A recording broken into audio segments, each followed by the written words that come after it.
Hello everyone, welcome to our channel Cook with Cookie. It's been a while that I didn't post some videos here as I've been a little busy, but trust me, if you follow the video till the end, you will enjoy this amazing mango recipe. I know mango season has come to an end, but there are few mangoes that are available in the market. Bring those and prepare this recipe. Surely you will enjoy this. This recipe is 60% as the same process as I have shown earlier as the mango shrikhand. So without any delay, let us start the process. Here I have taken a hung curd. You can take any curd of your choice and then take it pour all the curd in a muslin cloth and add some weight on top of it and let the entire water drain for at least half an hour, and then place that hung curd in a bowl, and then as I have shown here, just whisk it nicely into a creamy texture.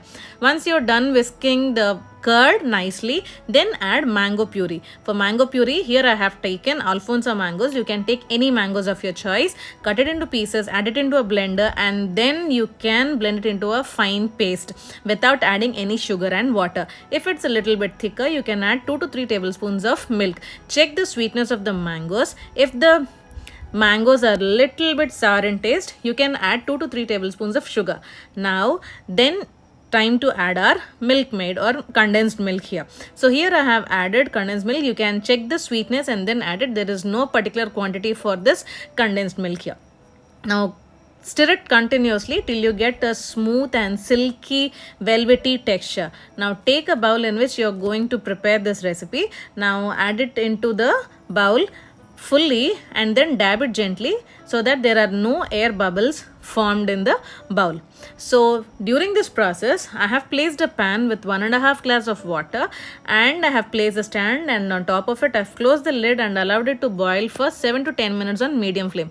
Once you get a nice boil like this, place the bowl on top of the stand and close the lid and cover it with a small tissue paper or something so that there won't be any vapor escaping outside. Now this is the process similar to what we prepare milk pudding or bread pudding or egg pudding, something like that. So allow it to cook for 15 minutes on medium flame, 15 to 25 minutes on medium flame. Check with a knife or a toothpick poking inside. If you get a clean knife outside, then that's it. Allow it to cool for some time. Once you get it into a lukewarm temperature, then place it in a refrigerator for 2 to 3 hours, and that's it. Take out the bowl and then gently place a plate on top of it and then twist it nicely. That's it. Your recipe is all ready. Your mango recipe is already. You can name anything of your choice, but trust me, this is very simple and also healthy. Some like to add corn flour for a thicker consistency, but trust me, this pure consistency or pure taste is awesome, I must say. So go grab some mangoes. They are still available in the market. Try this once and you'll truly enjoy with your family. Add any dry fruits of your choice. Here I have added pistachios and some petals and mangoes on top of it. I hope you like this recipe. Please do give it a try and let me know how it turned to you in the comment section. Please like, share and subscribe. Thank you.